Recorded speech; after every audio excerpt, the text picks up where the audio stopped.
I used to think pretty much like a leftist about abortion.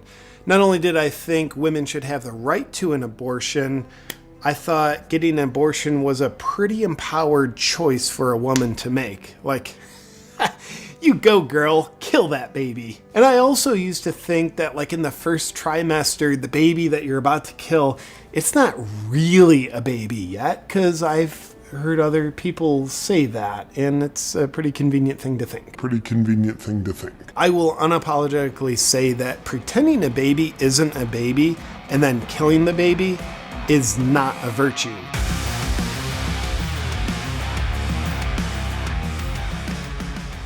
Why hello my fellow apes, I hope you are well. Today we're going to be taking a look at a video from JP Sears, who runs the YouTube channel Awaken with JP. JP has been on YouTube for quite some time and has had, I would say, a dramatic character arc. In his early days, he was providing genuine and earnest advice, such as helping introverts overcome their difficulties. Creating personal boundaries so that you have the introverted, contemplative self-connection time that you need. But cutting a long story short, he later launched his widely acclaimed brilliant series, Ultra Spiritual Life. You recording? Yes. I'm JP Sears. I'm ultra spiritual. And I'm going to teach you how to be ultra spiritual today. Which has accumulated a frankly absurd number of views. JP is obviously brilliant himself. He's certainly done something right. These days, however, and as we're about to see, he's seemingly turned into one of the caricatures he mocks. It's so weird, in fact, that I'm still not sure whether the video I'm about to seriously critique is just a joke. I mean, he says several times that he's not joking, and his video is presented in a significantly different way to his other content, but I'm genuinely worried that I might be about to treat a parody as if it was serious. Leftist propaganda about abortion, JP? Huh? Yeah, without sugarcoating it, I think there's evil, tyrannical people in this world, controlled by Satan if I'm being honest, and I am, who want to keep the population of the world small so it's easier for them to control everybody, and they want to destroy the nuclear family so people grow up weaker and are therefore more controllable. Yeah. A grand global conspiracy orchestrated by Satan to destroy the nuclear family. JP, have you overdosed on red pills? Controlled by Satan if I'm being honest, and I am. So, without further ado, let's treat this seemingly satirical monologue as if it is, as JP claims, serious. Hi friend! In this video, I probably won't be very funny, but what I will do is share with you why I changed my mind about abortion, what I used to believe, what I believe now, and why I changed my mind. Awesome. So JP has begun by telling us that his primary aim is not to be funny, and I for one respect the shit out of this. Why? Because typically when comedians discuss controversial topics, they inevitably fall back on "it was just a joke, bro," when faced with objection. But JP has made it clear from the outset that he actually has something to say, that he genuinely wants to explain why he changed his mind on abortion. Fair play. And along the way, I'll also be sharing with you my most embarrassing blunder that I'm not proud of about what I used to think about abortion. Oh, and trigger warning, my current thinking about the topic will probably piss you off, no matter which side of the aisle you're on. Oh, here we go. JP is not being very inclusive here, for I am an enlightened centrist, and he's likely going to piss me off as well. But why I'm really sharing my opinion is I used to think one way about abortion, and now I think a completely different way about it. And I just want to share how my thinking has changed, because I think it's really important that we allow our thinking to change, because that's how we learn and grow. You are preaching to the choir, my dude. But to be perhaps overly transparent, I'm a little suspicious, because it's become quite the meme for conservatives to speak of the importance of intellectual virtues and then proceed to embody none of them. Given that the topic of abortion can throw people into a hysterical fit of polarized rage, I just want to share the 2 cents that comes from my heart and logical discernment, not my emotional hysteria. Shut up, you oppressive man! We don't need your toxic masculinity. Hi, feminists! If you see toxic masculinity everywhere you look, then the mirror of life might be trying to tell you something about yourself. But I'm sure I'm wrong, because I'm just an empowered man and you're just a rageful woman who still hasn't recovered from her daddy issues. Alright, so there's no doubt that there's some toxic people out there that pretty much look and sound precisely as JP just depicted. Just with more muscle, of course. But what about most people who are pro-choice? Because most pro-choice advocates are not this wacky caricature, and consistently making out as if they are would be, How would I put it? It's a pretty convenient thing to think. Yes, that's it, JP. Thanks for awakening me. It would be pretty convenient to pretend that everyone right of me are Jesus juice guzzling imbeciles, because that way I wouldn't have to actually deal with their arguments. I could write them off from the outset. I could pretend that all of them are like the worst people in their camp. It's a convenient move. And it really embodies those intellectual virtues that was espoused just a moment ago by JP, which of course only the left do. Conservatives don't do this at all. Also, my current thoughts on abortion probably aren't what you think they're gonna be either. You might be thinking, oh, JP, Mr. Freedom? Well, of course your thinking's gonna be in line with the conservatives. Yeah, I for one was thinking that JP's view would be in line with the conservatives. But to be fair, this is a plausible inference from his conservative political slant that's been espoused throughout all of his recent videos. No, not exactly. I don't like to outsource my thinking to any group. I like to think for myself. And you might also be thinking, well, does that mean, JP, you've gone all crazy liberal on us? You gonna dye your hair blue next? Nope. My thinking definitely isn't in line with what they're told to think. Again, way to go on being as toxic as those that you hate, Mr. Freedom. Also, sly move, but we caught it. When you referenced the pro-life side, you said conservatives. The conservatives. Which is a broad category with neutral connotation. But when you referenced the pro-choice side, you go on to call it the baby-killing side, don't you? Because begging the question is just a leftist conspiracy. You said crazy liberal. Crazy liberal on us? Which is a toxic subset of the left. But again, it's really easy, really convenient to depict those who disagree with you as monsters. I mean, JP, to let you in on a secret, you're definitely nothing like the people you despise. Nothing like them.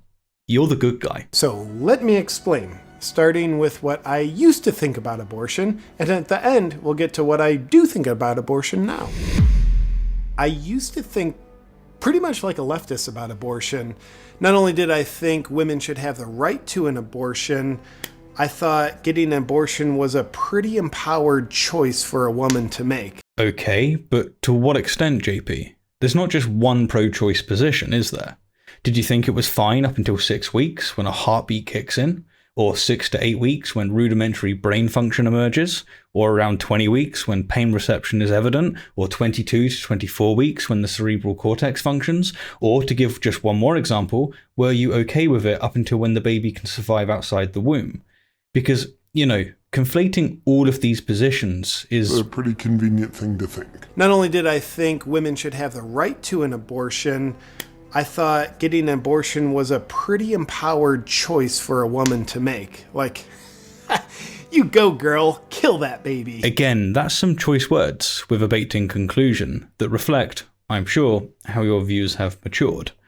I'm really looking forward to the logic. And I also used to think that, like, in the first trimester, the baby that you're about to kill, it's not really a baby yet. Well, yeah, because as just said, and as I'm sure you knew and still know, before 12 weeks, the fetus lacks a load of essential human attributes, including a cerebral cortex, the capacity to feel pain, and it hasn't even begun to... Because I've heard other people say that, and it's a pretty convenient thing to think.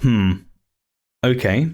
So none of the previously mentioned positions, each of which having vast philosophical and scientific literature supporting them, represent JP's old views.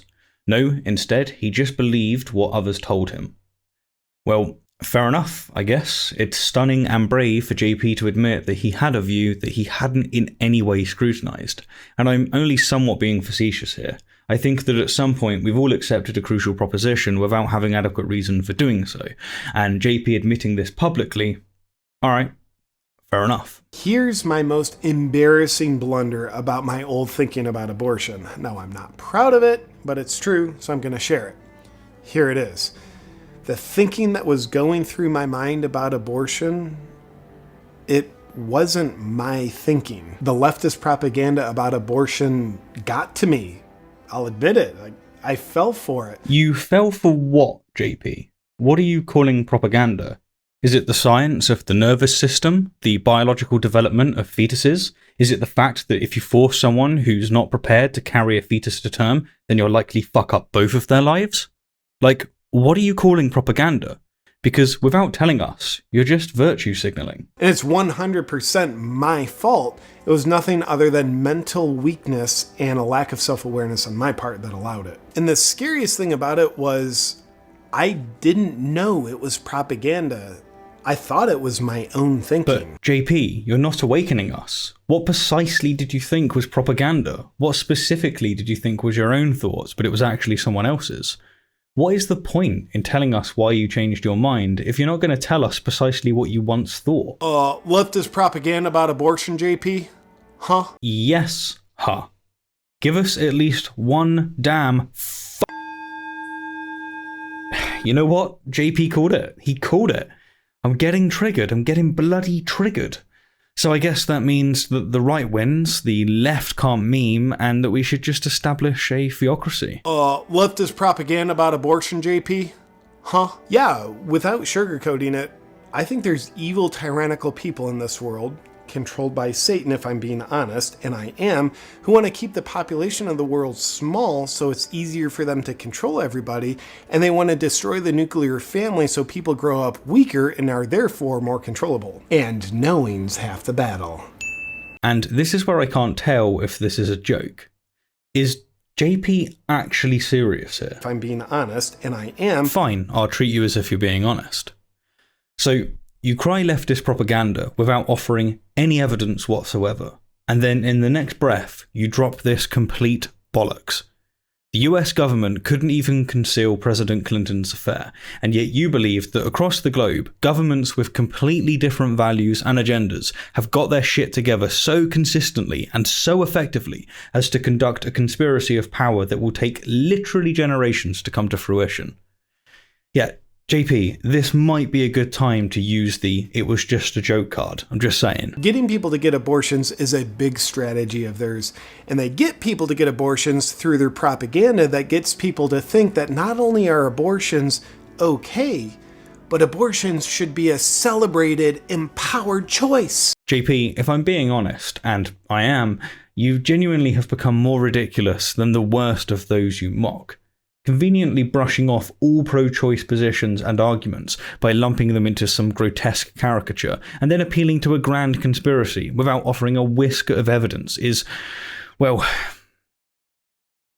it doesn't matter, does it?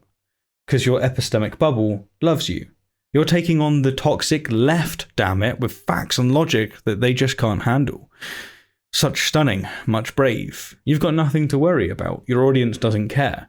You are, I say again, the good guy. But the moral of this story is that propaganda got to me. Now my pronouns are he who thinks for himself, so I can better draw a distinction between what my heart feels and what my own critical thinking says versus the propaganda that comes into my mind from outside sources. I'm not saying I'm perfect, but I've made a lot of progress in this area.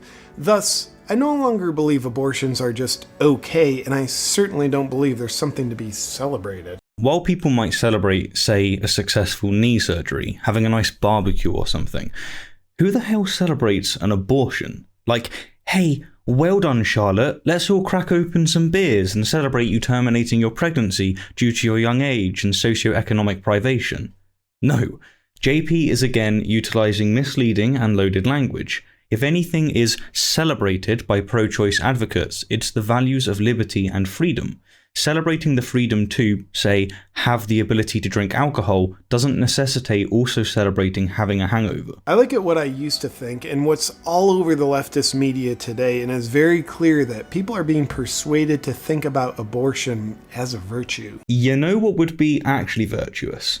JP taking a moment to escape his epistemic circle jerk to talk with pro-choice proponents, because that way he wouldn't have, ironically, a view that's tainted by right-wing propaganda. This happens through weaponized morality. That's when you have manipulative people who get good people to think that doing something horrible is not only not horrible, but it's a good thing to do. It's a moral thing. Unless I'm mistaken, the term weaponized morality doesn't exist in any professional field, and is thus of JP's origin, but sure, we can tread this path. Manipulative people can, and certainly have, got good people to think that horrible things are actually good things. Christianity, for instance, has convinced countless people that homophobia is a good thing, and until very recently, it convinced people that women are second-class citizens. Ironically, the bulk of the opposition to abortion rights is Christian.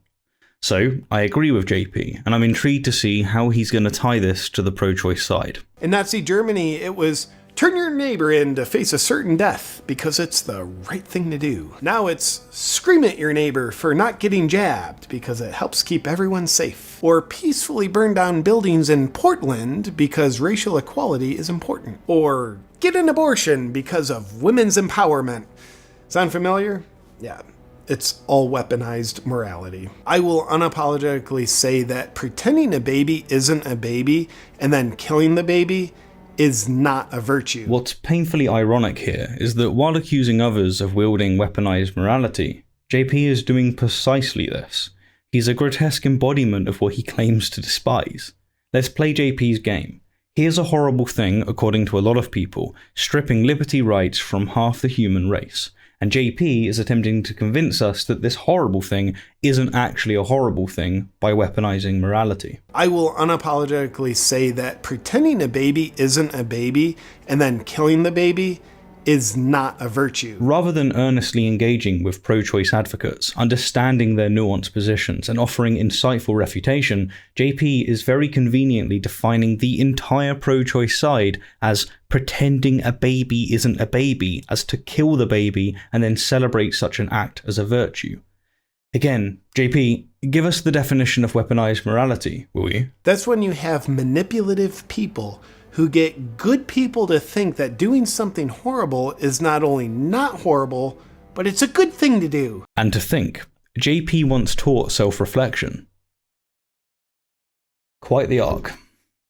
Yet weaponized morality tries to get women to think that they're making an empowered choice if they choose to abort their baby. But what I consider to be a very empowered choice for women around reproduction is for them to have very strong discernment and boundaries about who they have sex with in the first place. Yeah, because those they have sex with determines the chance of them getting pregnant, doesn't it? No, of course not. And taking this view to its conclusion, we'd have to insist that people only have sex when they want to get pregnant, because even with long-term partners, there's a chance that contraception won't work. The couple might be in an awful socio-economic circumstance, not ready to have children at all, but because they decided to love one another, and because the bulk of their society has written off the vast philosophical and scientific literature as leftist propaganda, they're fucked, so to speak. Having sex with someone to fill a psychological void so you can feel like you matter to them and are valued by them for a few moments is a very disempowered choice from the Genesis. But I got an abortion, so I'm empowered now. JP, what if I told you that some people have sex not to fulfill an emotional psychological void? Nah, I'm only kidding. You wouldn't fall for such propaganda, would you? Okay, JP, you've shared what you used to think about abortion. So what do you think about abortion? Here it is. I think abortions are evil, yet should be legal for the first couple months after conception. Say more, JP. I will. I truly believe that abortion is straight up killing babies. And not only is that not a virtue, that's evil. Yet if I imagine I'm a woman, as apparently a lot of men are doing nowadays, and I imagine I was raped, which is certainly an act of evil itself, and I got pregnant from it, I think I would get an abortion. Is that still evil? Like, I don't know, probably, but I'd still probably get one. Okay, and you said a couple months after conception, like, why a couple months, JP? It's just kind of an arbitrary number. But what I'm certain of, though, is late-term abortions and even mid-term abortions should be completely banned. And for the record, I don't believe any of the BS that says, well, a baby isn't a baby until we want it to be a baby. Yeah, me neither. In fact, I know of no one who claims that a baby isn't a baby until we want it to be a baby. That's a straw man, JP. But more to the point, JP has kindly given us his new view. He thinks that all abortions are evil, but that they should be legal for the first 2 months after conception. Why a couple months, JP? It's just kind of an arbitrary number. Yep, so his new view isn't based on any of the staple considerations of cerebral development, sentience, or, well, anything. No, he's based his new view on his feelies, which I guess is indeed an improvement from him basing his views uncritically on what others say. But what gets me here is that by saying that all abortions are acts of killing a baby, he's committed to saying that all acts of abortion are murder, since babies are definitionally human. And yet he's perfectly fine with it happening up to 2 months. He's perfectly fine with killing humans for the first 2 months of their existence. It's almost as if he hasn't given this thought at all. So you might be saying, okay, JP, you think abortion is pure evil, yet you don't think it should be 100% banned? Don't you think we have a responsibility to protect unborn children? That's a great question, and I could imagine how that could be very true. And another way I'm looking at it in this moment is through the lens of a freedom maximalist.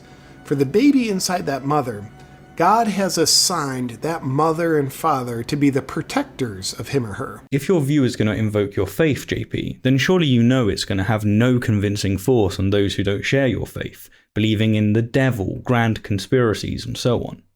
And to go for the jugular, this brings us back to conservatives having a tendency to espouse virtues and then fail to embody them.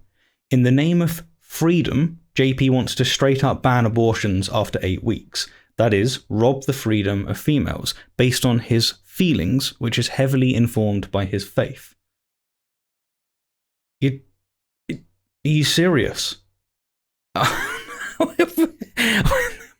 And in the name of not letting the God-given freedom and sovereignty over the mother's being infringed on while the baby's inside of her, I do worry that outsiders stepping in to try to protect the unborn child could be an erosion of freedom that exists on a very slippery slope. And yet, in the name of freedom, you've drawn the line at 2 months, because that's when, I suppose, your God clicks his fingers, and all of a sudden, that baby is actually a baby with its own right to life. And of course, you've referenced no evidence for this view of yours, no empirical data, no argument, and not even scripture. It's just your feelings. And if the parents not only don't protect the fetus, but actually harm it, then that means they are very shitty protectors. Right, but if they do it on day 59, then they're just exercising their God-given freedom. Got it. Makes complete sense. Whew. Don't know how the left can deal with views like that. So in conclusion, I think abortion is evil and should be a choice with limits on it. I think it's a very evil choice. I believe children are divine droplets of God incarnated to allow divinity to unfold and for heaven on earth to be lived.